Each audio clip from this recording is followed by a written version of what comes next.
Il est 13 h à Abidjan. Bonjour à tous. Voici les titres de l'actualité de ce jeudi 26 avril. À la une, le président Alassane Ouattara à Kigali. Il aura une rencontre avec son homologue rwandais et prendra part à la remise du prix Mo Ibrahim à l'ex-présidente du Libéria, Ellen Johnson Sirleaf. Une visite, double cérémonie, double objectif. La nouvelle est bonne pour ceux qui construisent les maisons en ce moment. Au niveau du ciment, l'offre et la distribution s'améliorent.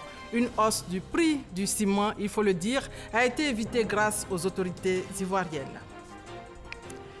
Et puis, soupçonné de corruption en Afrique, Vincent Bolloré a été mis en examen hier à Paris. L'affaire remonte à près de 10 ans et concerne les campagnes électorales menées par son groupe au Togo et en Guinée. Voilà pour les titres. Bienvenue à tous. Le président Alassane Ouattara est à Kigali après la France.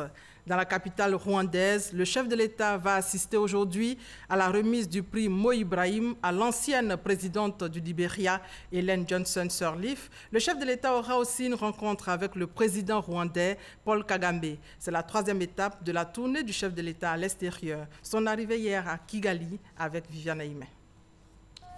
Après un séjour d'une semaine en France, au cours duquel il a eu un entretien avec le président de la République française, Emmanuel Macron, le chef de l'État ivoirien, le président Alassane Ouattara, a quitté la France ce mercredi pour se rendre à Kigali, la capitale du Rwanda, où il est arrivé en début de soirée. Il a été accueilli à son arrivée par la ministre rwandaise des Affaires étrangères.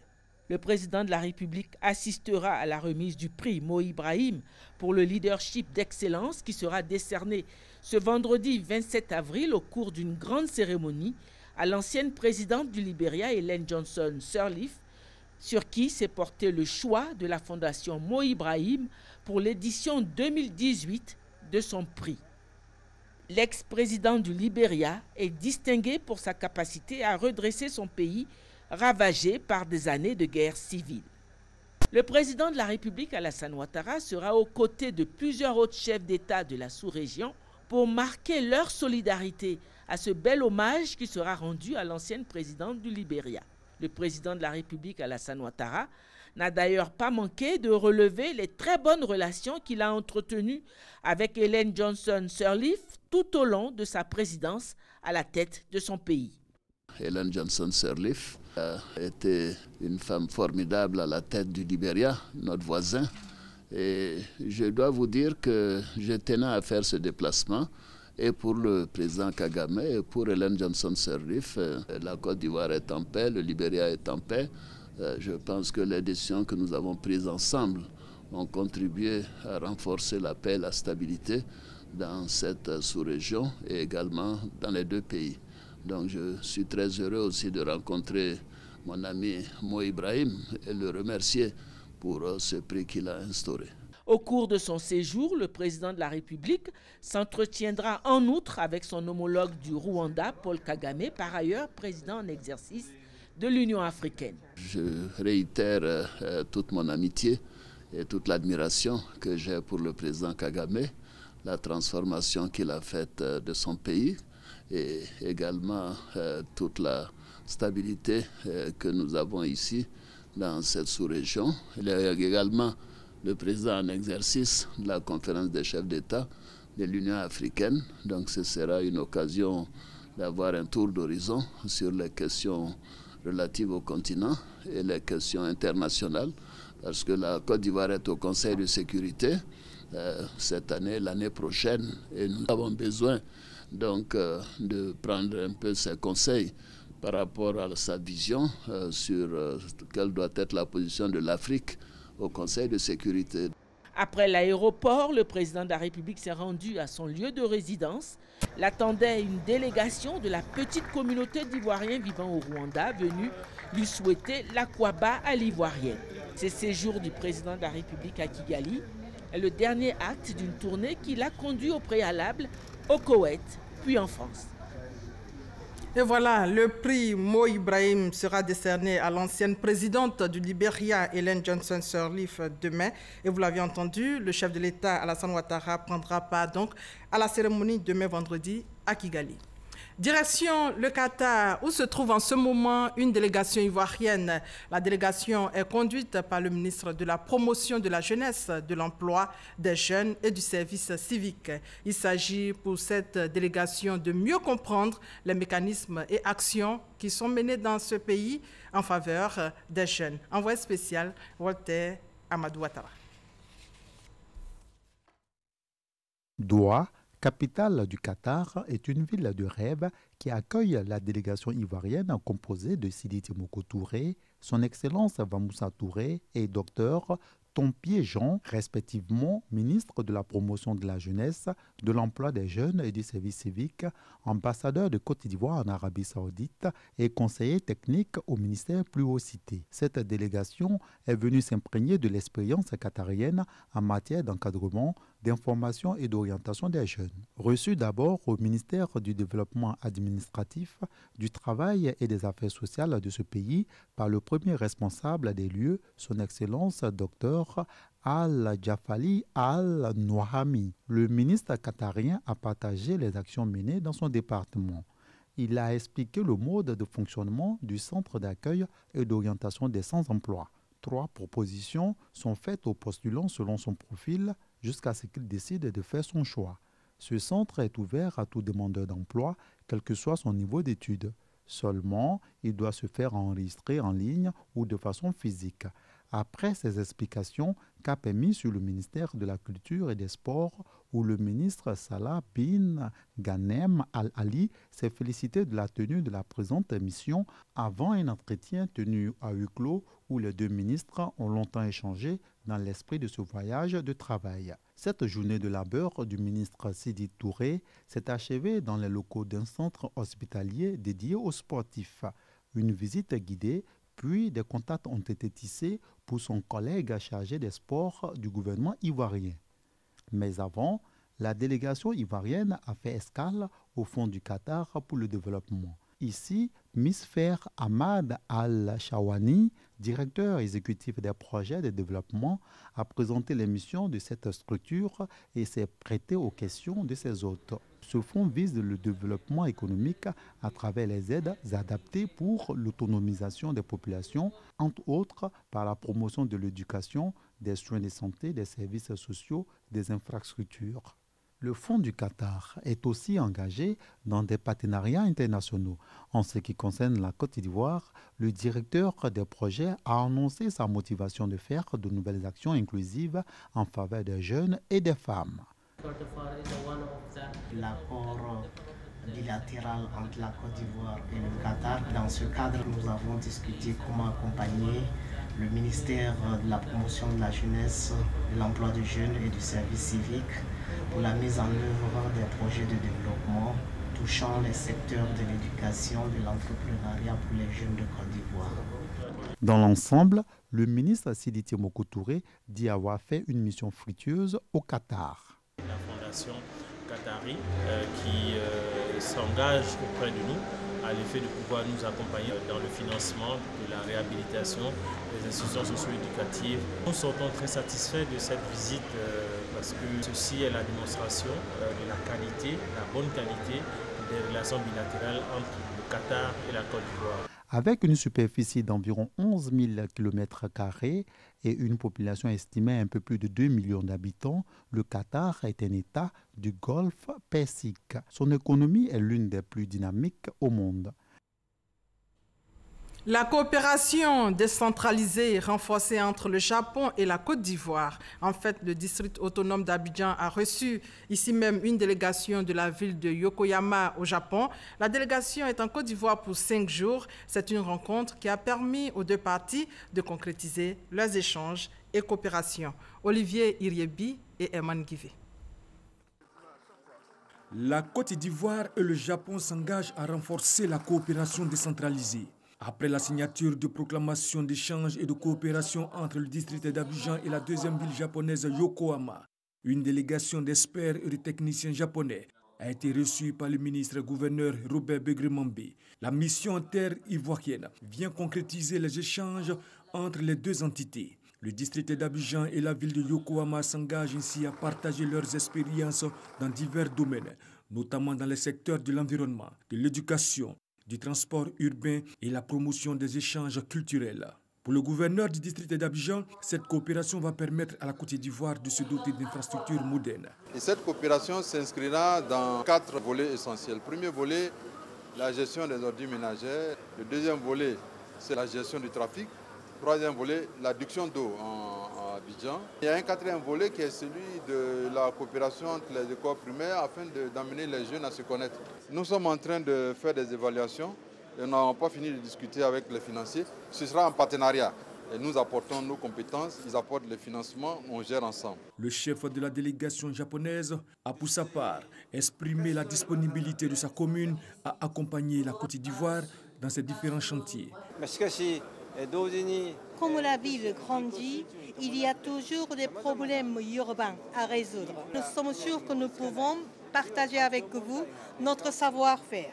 Et c'est un réel plaisir de collaborer avec vous pour encore le développement de Abidjan. Pour rappel, c'est en septembre 2017 qu'une délégation ivoirienne conduite par le ministre-gouverneur Robert Begré-Mambé a effectué une mission dans la ville de Yokohama au Japon, laquelle mission a favorisé la signature du partenariat entre les deux villes.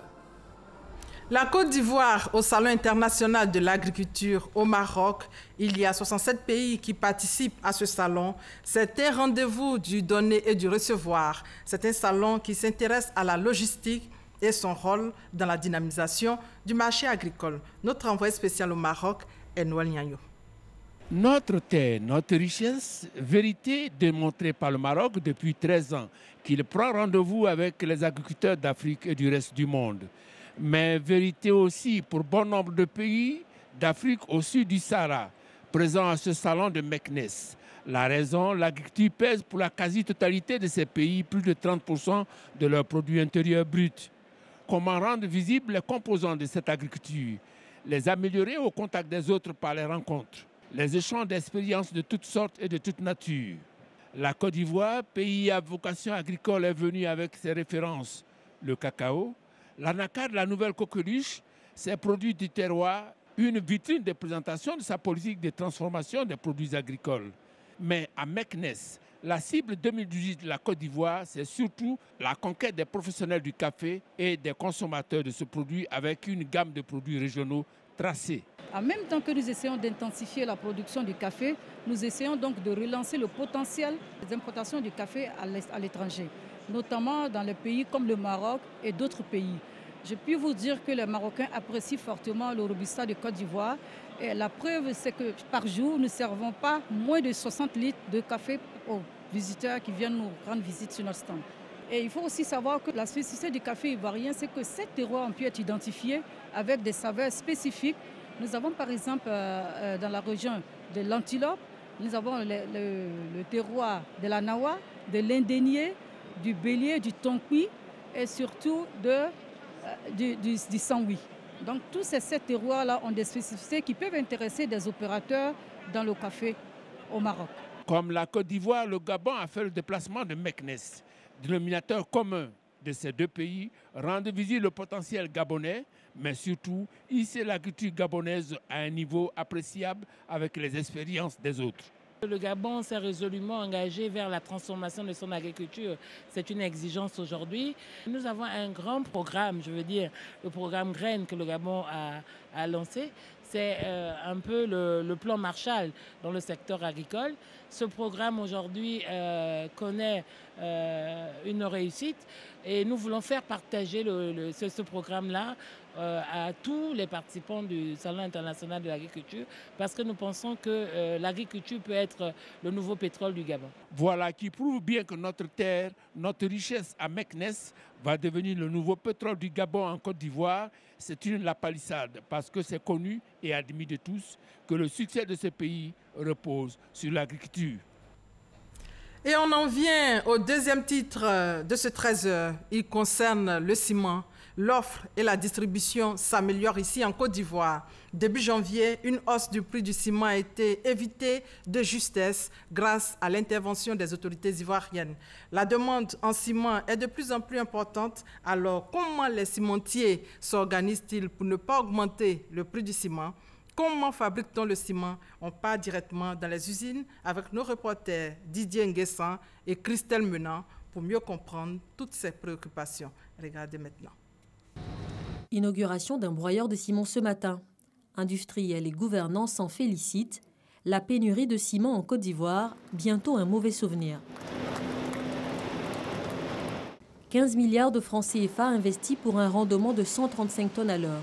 Ce broyeur, le 6e de l'usine, va porter la production annuelle du cimentier à 3,5 millions de tonnes. Pour produire du ciment, l'usine utilise du calcaire. C'est l'ingrédient de base. Il est concassé, rendu homogène, puis broyé et chauffé à près de 800 degrés pour obtenir le clinker. Le clinker est mélangé avec d'autres intrants, comme le gypse, pour enfin donner le ciment. Mais le sous-sol ivoirien ne contient pas de calcaire cimentier. Cet ingrédient de base est importé par bateau d'Europe ou du Maroc, ce qui entraîne des surcoûts. Chargés de calcaire, les bateaux ont du mal à accoster. Le quai minéralier du port autonome d'Abidjan est souvent saturé. Le temps d'attente des bateaux en rade s'est progressivement détérioré puisqu'il était de quasiment 0 jours en 2016. Il était progressivement de 10, 20, 30, 40 jours en 2017. Et malheureusement, aujourd'hui, début 2018, il est de 60 jours. Ça a un coût vraiment significatif dans notre prix de revient. Pour juguler les surcoûts, les cimentiers ont récemment envisagé d'augmenter le prix du ciment sorti usine. Les autorités ivoiriennes sont très vite intervenues pour empêcher une hausse des prix. Aujourd'hui, le ciment classique se négocie à l'usine à 77 500 francs la tonne, pour être ensuite revendu à 86 000 francs CFA sur le marché. Un des prix les plus compétitifs de la sous-région, mais plus élevé qu'au Togo et au Sénégal. À ce jour, la Côte d'Ivoire compte 5 unités de production pour une capacité totale de 4,5 millions de tonnes en 2017. Une production en constante progression depuis 2015. Les cimentiers espèrent produire 6 millions de tonnes en 2018. Pour y arriver, près de 73 milliards de francs CFA ont été investis dans le secteur depuis 2015. Si la demande en ciment augmente ainsi en Côte d'Ivoire, c'est en partie à cause du programme de logements sociaux. Le coût de sortie pour nous en usine, 68 500 hors taxe. À cela, il faut ajouter bien évidemment le transport qui fait à peu près 7 000 la tonne. Notre souhait est que le ciment évidemment puisse être un peu moins cher que ça, pour nous permettre aussi de livrer des maisons de qualité à nos différents souscripteurs qui sont des personnes qui n'ont pas de salaire énorme. L'offre en ciment s'améliore, mais acheter du ciment relève encore d'un parcours du combattant pour de nombreux clients, devant les multiples intermédiaires et les longues files d'attente. Il y a trop d'intermédiaires dedans. Tu passes par là, tu rentres ici, vraiment, il y a trop de soucis dedans. Quand on quitte souvent en bois comme ça, là, on peut venir souvent, on peut faire une semaine même avant d'avoir ciment. Il est 13h, bon, vraiment, pour chargement de là, je ne suis même pas sûr s'il est chargé. Je suis venu prendre 34 tonnes de ciment pour aller sur Korogo. Aujourd'hui même, il n'y a pas beaucoup de camions. On peut nous charger, mais depuis là, on ne nous charge pas. Intermédiaires là, eux, ils appellent les gens de bascule. Ils appellent les gens de bascule que souvent si on rentre, s'il y a le bon, on peut charger. S'il n'y a pas le bon, on nous fait sortir. Pour mieux approvisionner les clients, certains cimentiers innovent. Plus d'achat individuel à l'usine. Le client doit se rendre directement dans une franchise ou un point de vente officiel. Je suis venu prendre 3 sacs de ciment matin là. Ok, il y en a non? Oui, il y en a. Ok, bon, dis à tes gars là, ils vont envoyer ça là-bas. Paiement par virement bancaire ou mobile money, tout est fait pour éviter les intermédiaires et la manipulation de cash. Aïssata fait partie des 210 franchisés installés sur tout le territoire national par un cimentier. Dans ces franchises, le temps moyen d'approvisionnement est de 24 heures, un record. Mais la difficulté pour elle est ailleurs. Pour pouvoir satisfaire les clients, si on avait eu des fonds, on pouvait commander beaucoup. Là, le magasin allait toujours approvisionner. Pas assez de trésorerie. Sur la tonne de ciment, chaque revendeur génère une marge de 6%. L'option de ces points de vente permet de respecter les prix officiels du ciment, même en cas de pénurie, et d'éviter la spéculation avec des revendeurs individuels. La demande est croissante, l'offre devrait suivre. D'autres cimentiers sont déjà annoncés en Côte d'Ivoire. Voilà. Dossier signé Didier Nguessan et Christelle Menant, le journal de RT1. Ce sont des rendez-vous. Ce soir, vous aurez donc, comme tous les jeudis, votre dossier politique. La Haute Autorité pour la bonne gouvernance est en tournée de sensibilisation à l'intérieur du pays. C'est dans le cadre de la lutte contre la corruption qui est un enjeu majeur pour les États. Il faut signaler que la lutte contre la corruption est une entrave justement pour la croissance et constitue un obstacle au développement. Kwadjo Kwame.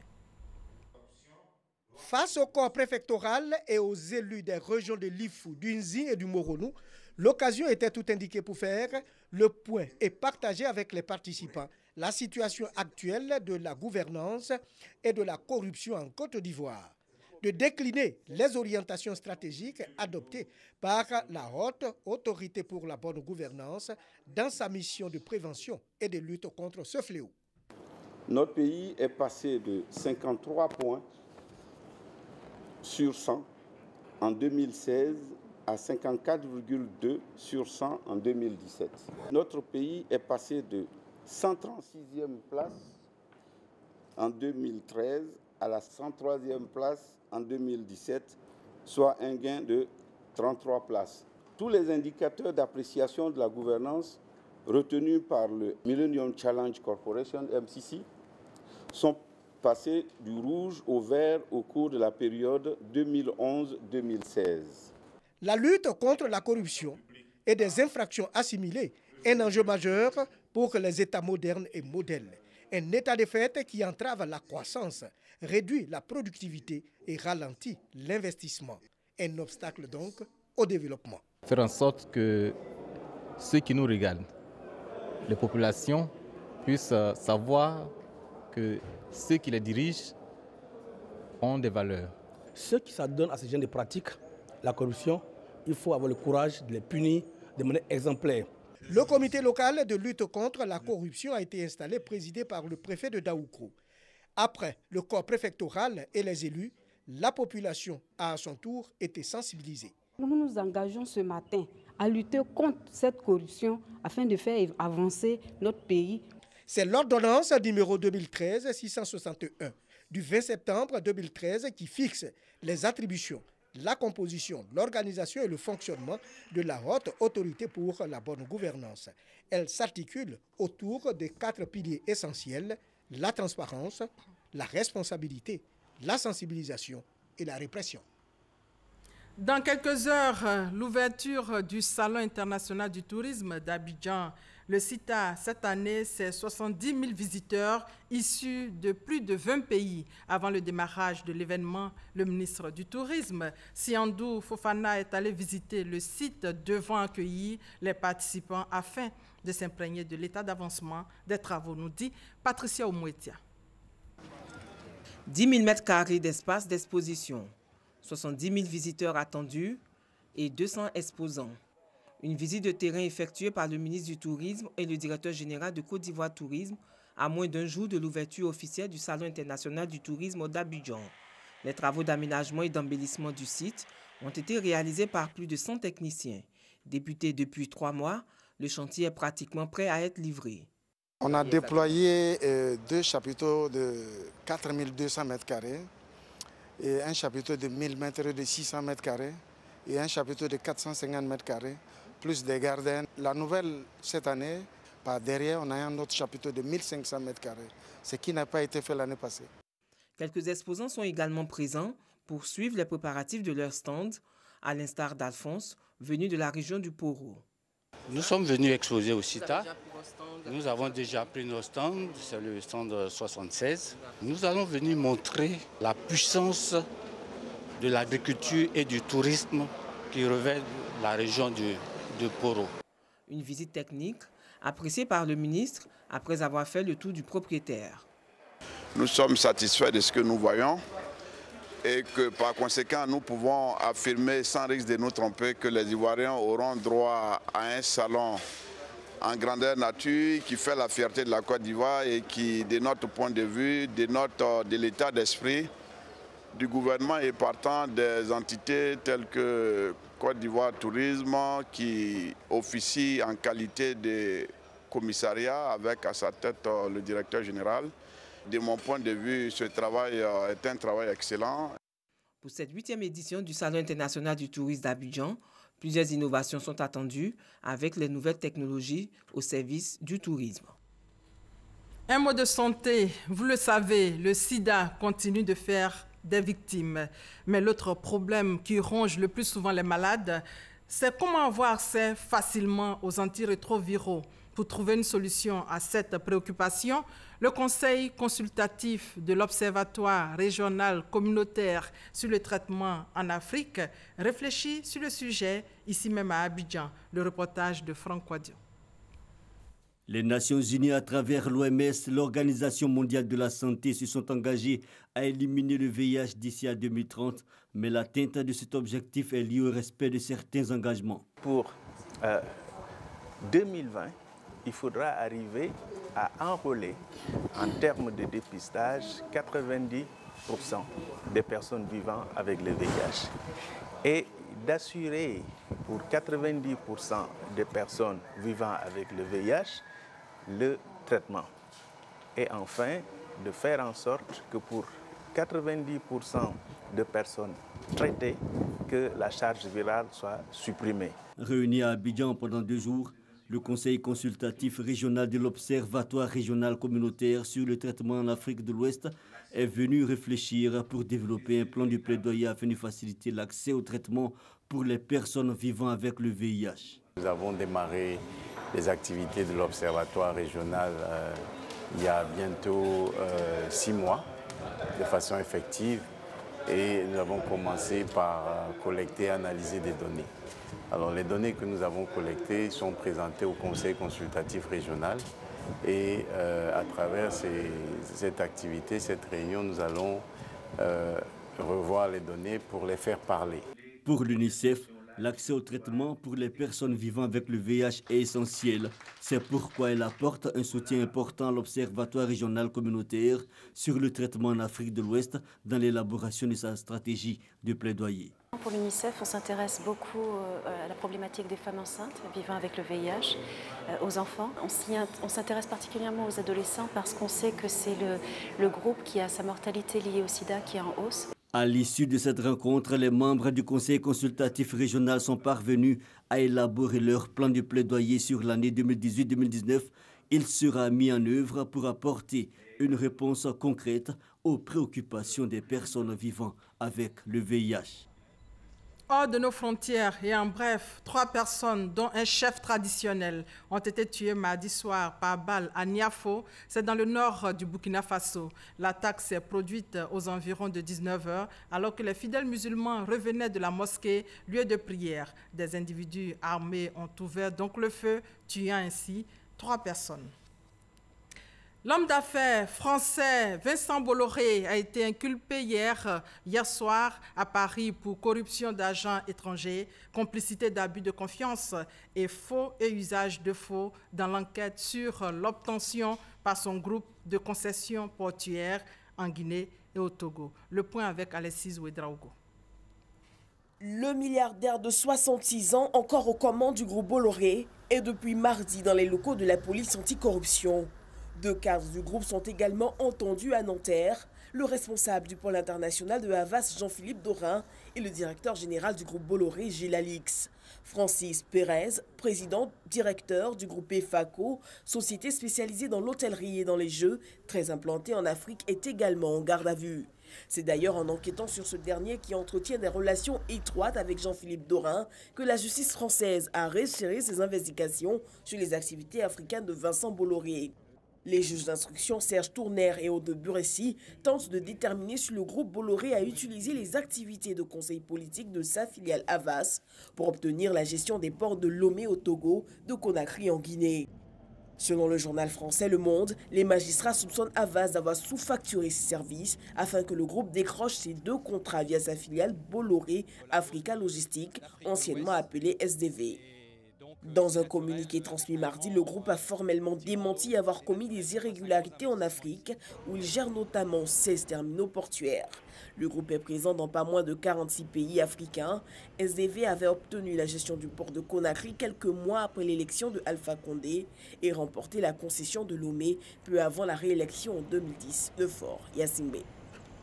Voilà, c'est la fin de ce 13 supervisé par Hervé Blé, à la réalisation Mariette Alangba, au prompteur Aurélien Dougoula. Merci de nous avoir suivis. On se retrouve à 20h. Merci de votre fidélité.